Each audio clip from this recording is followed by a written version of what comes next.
Hello everyone, I'm your hostess with the mostest 8-second gaming. In today's video, we are going to be talking about the Season 17 mid-season tier list. The Legends have received some changes, the maps have been rotated, and you guys want to know what's going on with everything, so we've got you covered. But if you guys are looking to take your Apex skill to the next level, then you need to check out the Game Leap website right now. Over there, we have top-level coaches, including myself, creating the best, most highly informative guides. We have legend guides, gun guides, VOD reviews, mentality guides, aim guides, positioning guides, literally everything. So no matter what you struggle with, we have a solution for you. So click the link in the description, pick yourself up a membership, and start to prove today. But okay, with that out of the way, let's jump into things. We're going to start from the bottom and work our way up. So, we got to start with the D tier. And finding themselves in D tier are 3 legends. We got Mirage, Lifeline, and Revenant. Now, the reason these legends do find themselves so low is that there's just really not any room for them on a team composition. Mirage does not really fit a role in the team, Lifeline is outclassed by the other supports, and Revenant doesn't have another legend to wombo combo off of. There's no real team comp where they actually do fit in and you would want them over another legend. Mirage needs a full rework of his kit. It's too easily counterable, and it also just doesn't really fit a role. Lifeline just needs a little bit more love and a nudge in the right direction, and Revenant again just needs a full rework. I'm hoping with the Revenant Reborn stuff coming in, he will be a little bit better, but who knows until that actually does happen. But until then, those guys are just going to stay in D tier. Moving to the C tier though, we got 4 legends here. They got Crypto, Fuse, Octane, and Rampart. Now, I was hoping Crypto was going to be a little bit better this season because it was going to be a little bit more focused on placement. But with the ranks being super inflated and Masters basically just being a participation award for this season, people don't really understand how to play zone extremely well. They see somebody holding a building and they think, oh, well, I'm just going to ape them. So Crypto doesn't have the spot to just play on his Game Boy all that much, and you'd rather just have a better full-on defensive legend that's a little bit more useful in fights because people are just going to run at you. I like Crypto, I think he's amazing, but right now in the meta, he just isn't that good. Moving forward though, we've got Fuse, and Fuse wants to create chaos. He wants to make it so that people don't have anywhere to play. But right now, with the fights being super deathbally when they actually do pop off, he doesn't really get to do his job all that much. People are not going to want to sit in the same spot, so his knuckle cluster isn't going to get enough usefulness because it's trying to force people off of their hiding holes. And when it comes to his mother load, most of the time, the people that you're fighting are going to have a way to get out of it. A lot of movement legends are very meta right now, so if they don't have a way to get their entire team out, they're going to at least have a way to get themselves out, and if you're too slow, you can kind of get caught in it, but again, it's not that big of an issue. So Fuse is just not that strong right now, and I do think he's a very solid C tier legend. And the next legend is Octane. Now, Octane's good for the people that actually have mastered movement in Apex, like Lemonhead, people like that. But if you're not a movement god and you don't know how to do all the movement techniques, he's not that good of a legend. He's a very solo, selfish playstyle, and right now it's not that good in the fights that are popping off. And when he comes to endgame, he doesn't really have a whole lot of usefulness because you don't want to be taking that chunk of health because a lot of people are going to be shooting at you and it's going to be harder to strafe around it. Right now, you'd rather just opt for an entry fragger that has a lot more team utility, so Octane finds himself in the C tier. And the last person in C tier is Rampart. Now, Rampart can be good if you let her set up, but most of the time you shouldn't be letting a Rampart actually set up in a fight. If she starts to throw a wall down, you should be destroying it right away, or getting out of its line of sight so that she can't actually use it effectively. Now, when it comes to Sheila, it can mow people down, but again, once you see that red laser and the winding up whirling sound, you should just be getting out of the line of sight of it. It slows her down drastically. You can use your movement speed to get around her and play around the line of sight, and there's just not a whole lot of times where Rampart can actually be useful. Now, I know that people are going to say, well, she's being seen a lot more in ALGS, but ALGS and Ranked are 2 very different playstyles. A lot of the time, what works in ALGS does not work in Ranked. I've been to ALGS finals, I know how those games play out, I have hundreds of hours of scrim experience, so trust me when I say those are a very different feel. So yeah, Rampart, C tier. Moving into B tier though, we've got 4 legends here. We've got Ashe, Ballistic, Valkyrie, and Vantage. Now, I was expecting a little bit more out of Ashe because she was one of the ones that got buffed going into Season 17. Her tactical was going to be a lot easier to hit, but it didn't really do a whole lot for her character. It's still a little bit weird and it's not the best, and it's just a little bit weaker than I'd like it to be. Her kit as a whole does seem like it's just kind of super janky. You'd rather have the Recon legend over her passive. The tactical doesn't work as well as it could be, and the portal can be useful, but it also does glitch a few times and it doesn't go exactly where you put it, and it can actually lead you to be getting killed. I do like Ashe. I really like her character design. I really hope that in the future that Respawn does show her a little bit more love because she is that Titanfall OG, so they should care about her because Titanfall stuff. But right now she's just a very solid mid-tier legend, so that's why I'm putting her in the B tier. And next up, we got the new legend Ballistic. Now, when we did the first Season 17 tier list, I did put him in the secretly broken tier because at the time he was just running lobbies. His ultimate seemed super strong. It seemed like it was going to be a really good meta-defining amazing ultimate. But as the season has gone on, people have really understand how to play around him a little bit more. He has kind of fallen out of usefulness, and you don't really see him on a lot of team comps like I was really kind of expecting him to be. Now don't get me wrong, his ultimate is still very strong. I do think he's a good character, but in order to get him a little bit higher, I think his smart bullet needs to be a little bit more daunting than it is. Right now, it's more of a mild inconvenience if you get hit by it. I'd actually really prefer it to be super scary, so if you get hit by it, there are some consequences. But until that happens, I do think he has fallen into the B tier. He's just a mid-tier legend. And next up, we have Valkyrie. Now, Valkyrie's ultimate did just get replaced by the evac towers going into season 17. I'd rather have an evac tower that I can take out at a moment's notice and go up that, rather than a Valkyrie that relies on her ultimate actually being up that has a fairly decently long cooldown time. Now, the saving grace of Valkyrie is that her ultimate does go a little bit higher than the evac towers, and also she does have some really cool verticality playability with her jetpack. But there are a few other legends that are really good about playing around vertical heights that are just a little bit better than her. And again, with the evac towers, her ultimate just isn't as useful because you can just chain evac towers together potentially if you have 3 on your team, and there's just a few more usefulnesses of the evac towers, so I do think that she's just lost a little bit of usefulness and has fallen into the B tier. And the last legend finding themselves in B tier is Vantage. Now Vantage is a very solid solo style of player.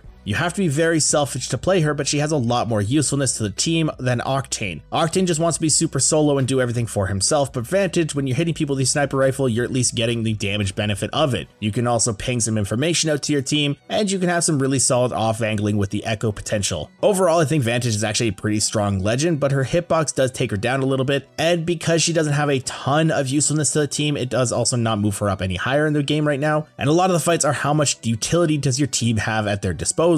So right now, Vantage I still think is pretty strong. She could technically be like an underrated pick, but I do think she is a very solid B tier legend right now. But that's our B tier done, so let's move into our A tier, and there's quite a few legends finding themselves here. For this tier, we have Bloodhound, Catalyst, Caustic, Horizon, Pathfinder, Wattson, and Gibraltar. Now, Bloodhound is still a really good character when it comes to this very deathball-y style of plays. Their ultimate allows them to be so offensive, so fast, so aggressive, and it does allow you to overwhelm people pretty easily. But their scans are not as good as they used to be. They are still pretty strong, and the White Ravens are pretty good, but again, they're not as oppressive as they used to be. I still think Bloodhound is in a fantastic spot. I still think that if you want to play Bloodhound, you absolutely can. I've used Bloodhound a ton this ranked season, and I've found great success with it, but I don't think that they're the standout pick that they used to be, but still a very solid A tier pick. Up next though, we have Catalyst. Now Catalyst's pick rate has gone down a substantial amount. She's dropped something like 5%, but that doesn't mean that she's still not a very strong character. She does a really good job at funneling people, and with the fights being super deathball-y like I have mentioned before, if you're able to cut people off from their team, isolate them a little bit, or even funnel the team into a more advantageous spot for you, that is absolutely perfect, and Catalyst does that job extremely well. When it comes to later in the circles though, she also is able to kind of bunker up and give your team a little bit more breathing room to play around, and that's fantastic in this meta. I don't think she's a super standout pick. I don't think she's S tier, but she is a very solid A tier legend right now. Up next up, we got Caustic and Wattson. I'm going to talk about these two together because they are basically the same character. They both do a really good job at denying area and creating space for your team, and right now that is pretty good. If you can get these guys to a solid spot in zone and actually be able to hold it from teams, which both of them do extremely well, then you can take them to the end game and essentially get free wins with how much space they can create for their team. Wattson's pretty good at denying a lot of space if she can actually get set up, but Caustic's a little more hands-free because all it is set and forget. But I do think that they are kind of on the same page when it comes to power level right now, so that's why I have them both in the A tier. But you can pick both of them up, do extremely well with them, get a lot of space for your team, get a lot of area denial, and that works extremely well for getting placement points. Up next though, we have Horizon, and she's been kind of back and forth and ping-pongy and just kind of like, is she good? Is she not good? Is she good? Is she not good? But right now she has kind of fallen into a pretty decent spot for herself. She's not as broken as she used to be in past seasons where she was essentially just throw your gravity lift and win the fight. There is a little bit more counterplay, but she is still pretty strong. Her ultimate's still really annoying to play against and can potentially win fights all on its own. Her gravity lift is great for vertical play and getting your team out of sticky situations. She's in a really good spot, but she's not a standout pick, so I do think she just goes into the A tier. Next up though, we have Pathfinder, the zipliney boy. And he essentially is what Octane wants to do, but just a little bit better because he does have the team utility built into him. He has the zip lines to help your team. He has his own personal off-angling tool with his grapple. He can play around vertical height. He can do a bunch of things. The only thing that's really holding him back is his still extremely massive hitbox. If he had a smaller hitbox and some lower cooldowns, he would absolutely be an S tier legend once again. But until that happens, he's just gonna stay probably in the A tier or maybe even lower if something else happens to him, but who knows. And the last legend making their way into A tier is Gibraltar. Now this is actually pretty exciting because Gibraltar has been pretty low for the past couple seasons. There's been so much much that has been done to him that he's just not been as strong as he used to be. But with Seer being changed so that he doesn't cancel revives anymore, Crypto having a pretty low pick rate, and Mad Maggie's pick rate falling every single day, he doesn't have as many counters running around as he used to. This is giving him once again a spot to shine in the meta. And like I've mentioned before, the fights, they're super deathballing. People are just going to be running at you, and Gibraltar wants to do that because he wants to throw his dome down, kind of create a little bit of space for him and his team, give them a little bit of breathing room, and then just bubble fight. And if you're a good Gibraltar and can bubble fight, you win those a lot of the time, because right now, not a lot of people actually know how to bubble fight effectively. Gibraltar has not been seen played in a long time, and people have kind of fallen out of the groove of being able to do it. So if you're a good Gibraltar and you know how to bubble fight, you're probably going to win that fight and get your team a lot of KP. But that's our A tier done, so let's move into our secretly broken tier. These are legends that are going to be flying under the radar. And there's two legends fighting themselves here. We've got Seer and Mad Maggie. Now, Seer did receive some changes recently, and a lot of people did think that that was a nerf. But right now, he's probably the strongest he's ever been in terms of his fighting potential. Being able to silence somebody for 10 seconds, you slow them, you reveal them, you can have your exhibit going at the same time. There's so much that Seer can do to allow his team to win the fight right now. For anybody that thought that this was a Seer nerf, you are sadly mistaken. This is actually just a buff in disguise. Seer is so oppressive right now, it's not even funny, and I do think he actually kind of technically moved positions. Before, he was more of a secondary fragger getting all the information, but right now I think he's more of a support with the kind of playstyle that you can have on him. It is pretty interesting when characters move roles on a team like that. It doesn't happen super often, but we've seen it actually happening quite a few times recently. But right now I do think Seer is going to be flying in the secretly broken tier because people still assume that this is a nerf when it's not. And the next character that we've got in this tier is Mad Maggie. This is still one that a lot of people sleep on. Her riot drill is extremely good for finishing off people that run around a corner when they're like 1 HP. She does cause the chaos that Fuse wants to cause, but just in a little bit better of a form. She wants to be up close and personal. She wants to be in that death ball. She wants to be aggressive, and that's the way that the fights are going right now. She thrives in those types of situations, and when you want to be super aggressive, you just throw the wrecking ball down, throw your riot drill down, and people can't really play in specific spots because you've just cut that off from them. She's just an absolute menace in this season. I do think a lot more people should be picking her up, but right now she's secretly broken because not a lot of people realize that. But now we've hit the top, the S tier, the people that are going to be carrying every single game, and there are 4 legends here. We've got Bangalore, Loba, Newcastle, and Wraith. Now Bangalore's been strong for the last little bit. She's been an absolute terror and just menace in the games. And with the recent patch going by where she was untouched, I don't really think there's going to be any changes coming for her in the near future, which is going to leave her at S tier. Her kit is just jam-packed with so much utility. Her double time is great for her dueling potential and getting her out of sticky situations. The amount of stuff that you can do with your smoke launcher is not even funny. And her ultimate can be used offensively, defensively, or as a distraction tool. She just is a Swiss Army knife all-in-one character, so that's why she's S tier. Moving into Loba though, she's probably the best solo queued legend. But even if you're not solo queuing, she still has a ton of usefulness when it comes to team play. It doesn't matter what your team wants to do, she can do it. She can play edge, she can play zone, she can play hybrid, she can get your team loot to be in the poke battle, she can get your team loot if you guys are losing poke battles. She can off angle because if people start to run at you, she can just bracelet out. There's so many different things that she can do as a legend, it's hard to not put her anywhere but S tier. And our next legend is Newcastle, and people that have been watching the channel for a while know that I always put Newcastle fairly high because he's a strong legend and more people need to realize it. He is the go-to support legend if you need somebody to fill that role. He can create so much cover. He's really good in poke battles. He can be offensive, he can be defensive. If you're running into zone and there's nowhere to play, bam, he can just slam down his ultimate and now there's a spot to play. He offers your team so much flexibility. He's just such a good character. There's so much utility in his kit. If you haven't tried playing him yet, absolutely try playing him because he might just give you some free wins. And the last legend we got in S tier is Wraith. Now Wraith has always been a very solid go-to pick in Apex, and it's for a good reason. She can do what no other character can do. Some characters can play split from her team, yeah, but Wraith can play even further split from the team, being able to hold extremely offensive angles because if something goes wrong, she can just phase to her team. It's a get out of jail free card. She has her portal to get her team from point A to point B completely free. Endgame situations where you need to take a new spot, this is the best option for that. And with the Buster portal, it's even better than it used to be. She's fast, she's agile, she can do everything you need her to do. She's always going to be a good pick in Apex because her kit is just so strong. But let me know if you guys would change any of these tiers in the comments down below. And if you guys want to stay up to date with the latest and greatest Apex Legends tips, tricks, and news, don't forget to smash that like and subscribe button. Thanks all for watching. Once again, amazing game, and I'll see you guys in the next one.